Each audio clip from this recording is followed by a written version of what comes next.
और यूपी के पीलीभीत से इस वक्त की बड़ी खबर, मुठभेड़ में 3 आतंकी ढेर हुए। खालिस्तानी आतंकी फोर्स के 3 आतंकी ढेर हुए। गुरविंदर सिंह, वीरेंद्र सिंह, जसनप्रीत सिंह ढेर पंजाब के गुरदासपुर के रहने वाले तीनों ही अपराधी। पंजाब में पुलिस चौकी पर बम फेंकने का आरोप। यूपी और पंजाब पुलिस ने साझा कार्रवाई की है। 2 AK-47 समेत भारी मात्रा में इनके पास से कारतूस बरामद। यूपी के पीलीभीत में मुठभेड़ में 3 आतंकी ढेर हुए हैं। बड़ी खबर है इस वक्त की। और नीलेश जुड़ गए मेरे साथ। नीलेश, ज्यादा जानकारी चाहेंगे आपसे।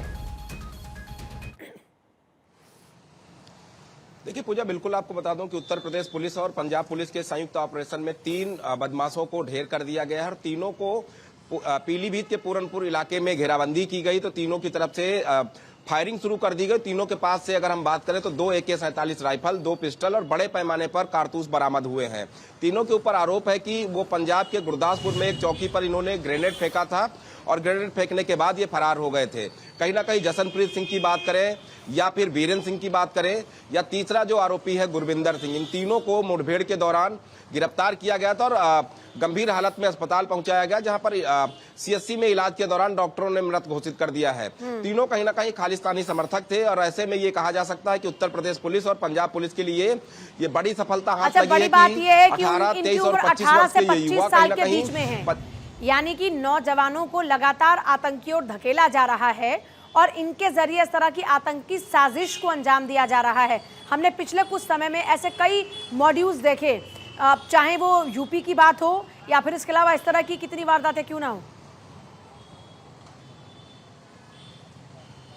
देखिए बिल्कुल, अगर हम इस समय अपराध के तरीके को देखें तो अपराध का तरीका बदला और अपराध में जिस तरीके से हाईटेक पिस्टलों को और राइफलों का इस्तेमाल हो रहा है उससे साफ जाहिर हो जा रहा है कि कहीं ना कहीं हमारे युवाओं को बरगलाकर उस ओर ले जाने का प्रयास किया जा रहा है ताकि वो अपराध की दुनिया में अपना कदम रखें और अपराध में लिप्त हो जाए। कहीं ना कहीं तमाम घटनाओं को अगर हम देखें, चाहे वो लखनऊ के संजीव जीवा हत्याकांड में 23 से 25 साल के युवाओं का हाथ रहा हो, अतीक अशरफ हत्याकांड में युवाओं का हाथ रहा हो, या फिर हम बात करें हाल ही में मुंबई में जिस तरीके से मर्डर की वारदात को अंजाम दिया गया, वहां पर भी युवाओं को ही उस वारदात में शामिल किया। अगर हम बात करें तो यूपी पुलिस और पंजाब पुलिस के संयुक्त ऑपरेशन में जिन 3 बदमाशों को ढेर किया गया उनकी भी उम्र 18 से 25 वर्ष के बीच है।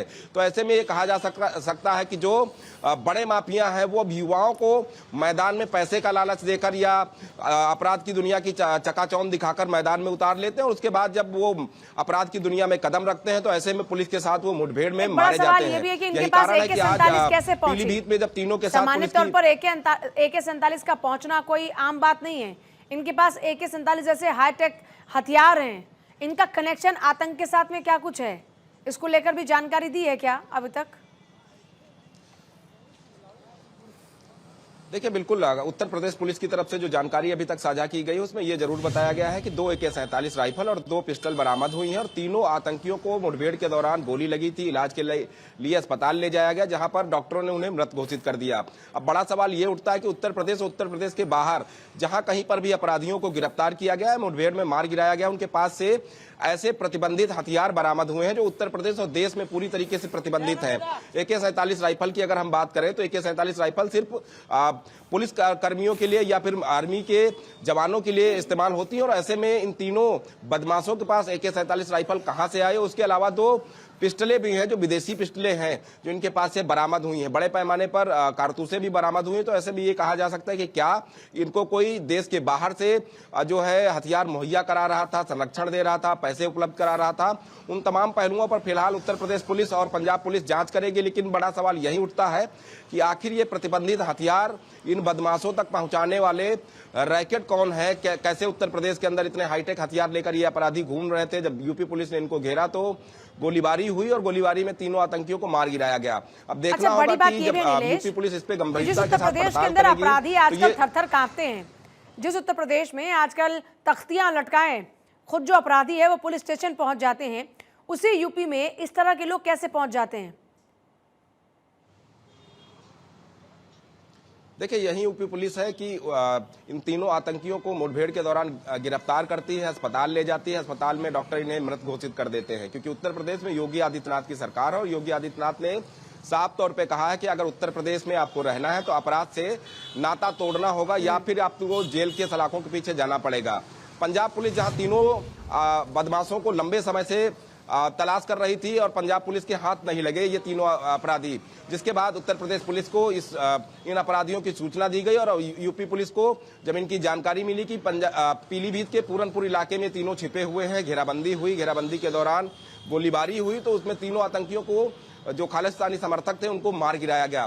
तो ऐसे में ये कहा जा सकता है कि पंजाब पुलिस और उत्तर प्रदेश पुलिस के संयुक्त ऑपरेशन में तीनों को मार गिराने की जो कार्रवाई की गई है वो अपने आप में बड़ी चुनौती थी, क्योंकि तीनों के पास जिस तरीके से हाईटेक हथियार बरामद हुए हैं, AK-47 बरामद हुए हैं, वैसे ये कहा जा सकता है कि तीनों कहीं ना कहीं कोई बड़ी घटना को अंजाम देने के लिए उत्तर प्रदेश आए हुए थे और ऐसे में उत्तर प्रदेश पुलिस और पंजाब पुलिस के संयुक्त ऑपरेशन में तीनों को मार गिराया गया है।